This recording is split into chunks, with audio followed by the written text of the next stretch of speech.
जी बिस्मिल्लाहिर्रहमानिर्रहीम। अस्सलाम वालेकुम। मैं हूं बिलाल अहमद। उम्मीद है आप सब खैरियत से होंगे। अल्ताफ़ हुसैन पर जो पाबंदी आयद है तकरीर नशर करने या शाया करने पर, उसको हटवाने के लिए सिंध हाई कोर्ट में एक आइनी दरख्वास्त दायर कर दी गई है, जो इस वक्त मुकम्मल मेरे पास मौजूद है, डॉक्यूमेंट्स के साथ मौजूद है। दरख्वास्त गुजार कौन है, क्या काम करता है, कौन सी पॉलिटिकल पार्टी से कोई ताल्लुक़ है या नहीं, इसको सिंध हाई कोर्ट में क्यों दायर किया गया, लाहौर हाई कोर्ट की जजमेंट है, सुप्रीम कोर्ट ऑफ पाकिस्तान में इसको चैलेंज क्यों नहीं किया गया, इस पर अब तक सिंध हाई कोर्ट ऑफिस ने कोई एतराज़ आयद किया है या नहीं, या इस पर रजिस्ट्रेशन नंबर यानी कि सीपी नंबर जो है वो चढ़ चुका है या नहीं। अहम तरीन सवाल, इसको सिंध हाई कोर्ट का कौन सा बेंच होगा और उसमें कौन कौन से जजेस होंगे जो इस दरख्वास्त की समाअत करेंगे। और अहम तरीन, सबसे अहम तरीन जो सवाल जो आपके जहनों में होगा, ये दरख्वास्त काबिल समाअत है भी या नहीं, और इसका स्कोप कितना है। जो कोई भी कॉन्स्टिट्यूशन पटिशन जब भी सिंध हाई कोर्ट में दायर होती है तो हम सबसे पहले उसका जायज़ा ये लेते हैं बतौर कानूनी माहिरीन और अदालती रिपोर्टिंग के, कि इस कॉन्स्टिट्यूशन पटिशन का स्कोप कितना है, यानी कि ये चलेगी भी या नहीं, और ये क्या इसके अंदर जो दलाइल दिए गए हैं, कंटेंट मौजूद है, वो ठोस है या नहीं। तो आपके जहनों में जो ये सवालात यकीनी तौर पर उठे होंगे इस आइनी दरख्वास्त के दायर किए जाने के बाद, वो तमाम तर जो सवालात आपके जहन में हैं, आज के इस व्लॉग में तमाम सवालों के जवाबात को देने की पूरी कोशिश करूँगा। और जो मालूमात मैंने इकट्ठी की हैं, मैं उस वक्त मौजूद था जब ये पटिशनर सिंध हाई कोर्ट में आए, दायर की, फिर उसके बाद मैंने इसको हासिल किया, फिर इसको परसू किया, इस पर एतराज़ात का जो अमल है उसको बराह रास्त नोट किया, फिर कॉन्स्टिट्यूशन पटिशन नंबर लगने, इसमें वकील के लगने और बेंच तक तमाम तर जो मालूमात हैं वो मैंने इकट्ठी की हैं, मैं आपके सामने रखता हूं। दो रिक्वेस्ट हैं आपसे। एक तो पहली रिक्वेस्ट ये है कि इस व्लॉग को मुकम्मल देखिएगा, ताकि आप पेशगी, मेरा ये दावा है कि पेशगी बहुत सारे हक़ाइक़ से आप बाखबर हो जाएंगे। और दूसरी रिक्वेस्ट ये है कि अगर आपने मेरे यूट्यूब चैनल को अभी तक सब्सक्राइब नहीं किया तो बराए करम सब्सक्राइब, वीडियो को शेयर, लाइक और बेल आइकन को लाजिम प्रेस कीजिएगा, ताकि जैसे ही कोई नई वीडियो या व्लॉग अपलोड होगा तो सबसे पहले नोटिफिकेशन के ज़रिए आपको मिल जाएगा और आपको मेरी वीडियो सर्च करना नहीं पड़ेगी। अच्छा जी, मैं आपको ये बता देता हूँ कि इस पर कॉन्स्टिट्यूशन पटिशन नंबर लग चुका है। मैं नंबर आपको बाद में बताता हूँ, और ये भी बताता हूँ कि इस पर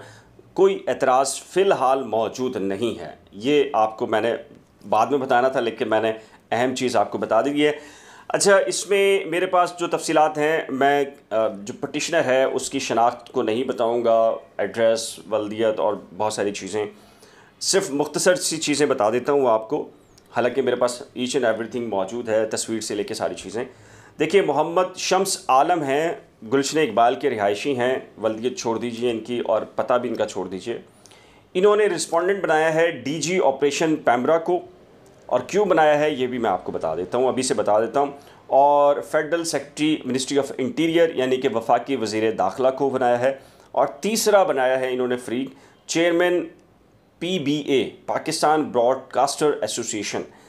अच्छा जी, पैमरा को इसलिए बनाया है कि पैमरा ने पाबंदी आयद करने का नोटिफिकेशन जारी किया था, मिनिस्ट्री ऑफ इंटीरियर चूँकि वो उसके अंडर में आती है। और तीसरी जो रिस्पोंडेंट जिसको बनाया गया है PBA, ये बुनियादी तौर पर जितने भी पाकिस्तान में टेलीविज़न चैनल्स हैं, न्यूज़ TV चैनल्स हैं, उनके मालिकान की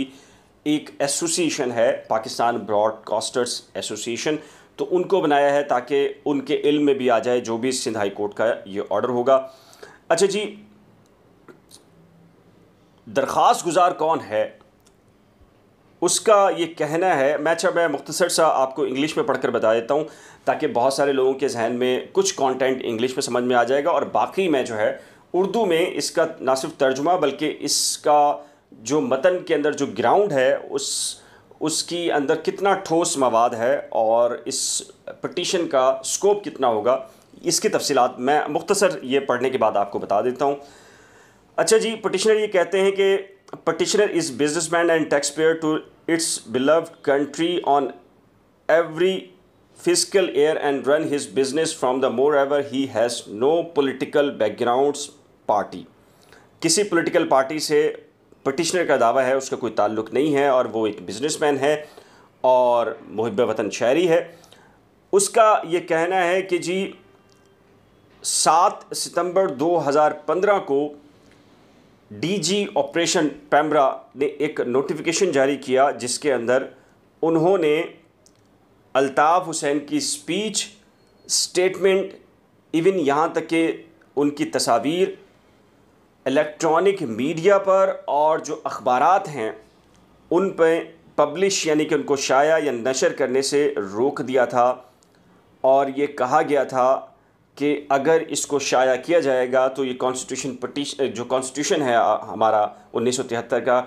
उसका जो आर्टिकल 5 है उसकी ख़िलाफ़ वर्जी होगी। और फिर उनका ये कहना है दरख्वास्त गुजार का कि subsequently the leader of MQM Altaf Hussain face trial in United kingdom upon such charges on month of Feb 2022 jury of 12 declared that the Altaf Hussain has not been found guilty of encouraging terrorism in Karachi from London country to UK's section 1 subsection 2 of the Terrorism Act 2006। यानी कि दरख्वास्त गुजार का कहना है कि उन पर पाबंदी आयद की गई, लेकिन 12 रुकनी जो ज्यूरी थी उसने बानी MQM को बाइज़्ज़त बरी किया है क्योंकि उनके ऊपर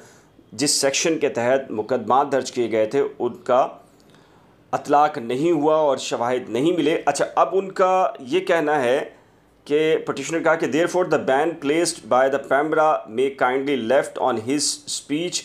as he has already been apologised on anti slogan of state of Pakistan. दरख्वास्त गुज़ार का कहना है कि जो पैमरा ने जो पाबंदी आयद की है बानी MQM पर उनकी तकरीर पर, वो हटा दी जाए क्योंकि वो ऑलरेडी यानी कि पहले ही वो इस सिलसिले में माफ़ी मांग चुके हैं। अच्छा, पटिशनर ने मुख्तसर पटिशन बनाई है। अच्छा, अब मैं इसके कंटेंट को मैंने आपको बता दिया, लेकिन यहाँ एक मैटर है दरख्वास्त के काबिल समात होने या ना होने पर। बतौर बहुत सारे लोगों ने मुझसे कहा कि इस पर लाजमी बात कीजिएगा क्योंकि 15-16 साल का मेरा एक्सपीरियंस है बतौर कोर्ट रिपोर्टिंग के, और मैंने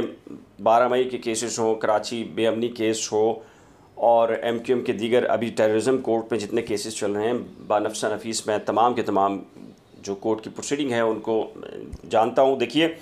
जो बानी MQM पर जो पाबंदी लगाई गई थी वो लाहौर हाई कोर्ट का जजमेंट है, बल्कि एक सीनियर जर्नलिस्ट ने भी मुझसे रब्ता किया और कहा कि इसमें थोड़ी सी रहनुमाई करें। तो मैंने उनको बताया कि देखें, अगर एक सूबे की हाई कोर्ट प्रोसीडिंग कर रही हो तो आप दूसरे सूबे में जाकर उसी नौयत की प्रोसीडिंग चला सकते हैं अनटिल अनलेस के उसमें एक सूबे की कोर्ट ने कोई डायरेक्शन पास कर दी हो, यानी कि जजमेंट अनाउंस कर दिया हो। अगर कोई जजमेंट अनाउंस हो गया हो तो उस सूरत में आप दूसरे सूबे की हाई कोर्ट में उस जजमेंट के अगेंस्ट नहीं जा सकते या उसी केस की नौयत में आप बराह रास्त नहीं जा सकते। आपके पास ऑप्शन होता है सुप्रीम कोर्ट ऑफ पाकिस्तान का। तो इसमें लाहौर हाई कोर्ट ने चूँकि एक जजमेंट दे दिया है और अल्ताफ़ हुसैन साहब की तकरीर को नशर या शाया करने पर पाबंदी आयद कर दी है, तो अगर आप कानूनी नुक्ता मुझसे पूछें तो इसका सिंध हाई कोर्ट में बराह रास्त दायर करने का इस वक्त मतलब कोई लॉजिक कानूनी तौर पर नज़र नहीं आती। ये अगर इसको चैलेंज किया जाना है तो या तो लाहौर हाई कोर्ट में इसको चैलेंज होगा, अगर वैसे कानूनी पोजीशन बनती है तो इसको इस आइनी दरख्वास्त को सुप्रीम कोर्ट ऑफ पाकिस्तान में चैलेंज किया जाना है और लाहौर हाई कोर्ट की जजमेंट को चैलेंज किया जाना है। और जो किंगस्टन क्राउन कोर्ट की जजमेंट है उसको अगर आप नत्थी कर दें इस केस से तो सुप्रीम कोर्ट इसको बाकायदा सुन भी सकती है। अच्छा, अब इसको ये एक अहम पॉइंट है कि इसको सिंध हाई कोर्ट में ही क्यों दायर किया गया और इसको ओन अभी तक MQM लंदन की तरफ से नहीं किया गया इस आइनी दरख्वास्त को। तो पटिशनर कौन है, इसमें अभी अबहम मौजूद है कि वाकई MQM लंदन से उसका ताल्लुक़ है या फिर एक मैं आपको इशारा दे देता हूँ। देखिए, ये जो इस वक्त जो सिनेरियो चल रहा है कि MQM पाकिस्तान के मुज़ाकरात पीपल्स पार्टी से हुए तहरीक अदम एतमाद, और मैं 3-4 महीने पहले आपको बता चुका हूँ कि MQM का एक प्लेटफॉर्म कराची के अंदर बनना है और रियासत पाकिस्तान इसकी इजाज़त भी दे चुकी है, परमिशन भी दे चुकी है और ऑफ़र भी कर चुकी है और ये भी कह चुकी है कि आप इत्तेहाद बनाकर आ जाइए तो हम आपको तमाम तर अख्तियारात वापस दे सकते हैं। ये बुनियादी तौर पर मैंने जैसे कहा था कि जैसे ही MQM और PP के दरमियान मुआहदा हुआ तो बहुत सारे जो फंक्शंस हैं MQM के मुख्तलिफ धड़े हैं, तो अब उनकी ख्वाहिश है कि चूँकि अब MQM को बहुत सारी चीज़ें मिलना शुरू होंगी तो उनकी ख्वाहिश है कि ज़्यादा से ज़्यादा शेयर जो है वो उनके पास आए। तो बहुत सारी पॉलिटिकल पार्टीज़ जो है वो अब शेयर की तरफ आ रही हैं और अपना जो कह लीजिए वज़न है वो ज़ाहिर करने की कोशिश कर रही हैं। तो इस दरख्वास्त का स्कोप मेरे नज़दीक इतना ही है कि इसको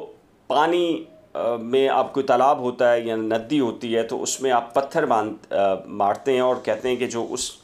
नौइयत के जो माहिरीन होते हैं वो कहते हैं कि उसकी गहराई का, अगर आपने तालाब या जहाँ पानी पड़ा हो उसकी गहराई का आपने अंदाज़ा करना हो तो कहा जाता है कि पत्थर डालकर देखा जाता है कि ये पत्थर कहाँ तक गया है, और कहा जाता है कि मुझे तो इल्म नहीं है कि उसके अंदर जो लहरें पैदा होती हैं उस लहरों से अंदाज़ा किया जाता है कि उसमें गहराई कितनी है। तो माइट भी एक साहब ने मुझे कहा कि शायद भी एक ये मुमकिन है कि इस आइनी दरख्वास्त को दायर करने का मतलब यही हो कि जी अभी पत्थर डालकर देखा जाए कि वाकई इसका माहौल बन सकता है या नहीं बन सकता, या परमिशन मिल सकती है या नहीं मिल सकती। इस केस की जो भी अपडेट्स होंगी वो मैं आपको बराह रास्त, और मेरी ख्वाहिश होगी कि मैं सिंध हाई कोर्ट से, जैसे ये प्रोसीडिंग ख़त्म हो तो मैं सिंध हाई कोर्ट के अंदर से ही इसकी पूरी प्रोसीडिंग आपको बताऊं, क्योंकि डेफिनेटली बहुत सारे लोगों की और मेजॉरिटी लोगों की का ये इंटरेस्ट का केस है। मैं आपको ये बता दूं, इसमें मोहम्मद उस्मान मलिक एडवोकेट हैं, जो मैंने तफसीलात मज़ीद निकाली, और इस पे जो कॉन्स्टिट्यूशन पटिशन है वो 2134/2022 कॉन्स्टिट्यूशन पटिशन है। अगर आप चाहें इसके हवाले से तो सिंध हाई कोर्ट की जो वेबसाइट है उस पर भी कॉन्स्टिट्यूशन पटिशन नंबर 2134 अगर लिख कर डालेंगे तो उसकी तफसीलात भी आ जाएंगी। लेकिन मेरी इत्तला ये है, मेरे ज़राए कहते हैं कि अभी इसकी बहुत सारी तफसीलात को ज़ाहिर नहीं किया गया। तो इस व्लॉग से मुतल्लिक़ अगर आपकी कोई कीमती राय हो, आप कुछ मालूम करना चाहें, पूछना चाहें, तो नीचे दिए गए कमेंट सेक्शन में अपनी कीमती राय का इज़हार ज़रूर कीजिएगा। अगर ये व्लॉग आपको पसंद आया हो तो आगाही के लिए दीगर अफराद तक शेयर भी कर दीजिएगा, और अगर आपने मेरे यूट्यूब चैनल को अभी तक सब्सक्राइब नहीं किया तो बराए करम सब्सक्राइब, वीडियो को शेयर, लाइक और बेल आइकन को लाज़िम प्रेस कीजिएगा। अल्लाह हाफ़िज़।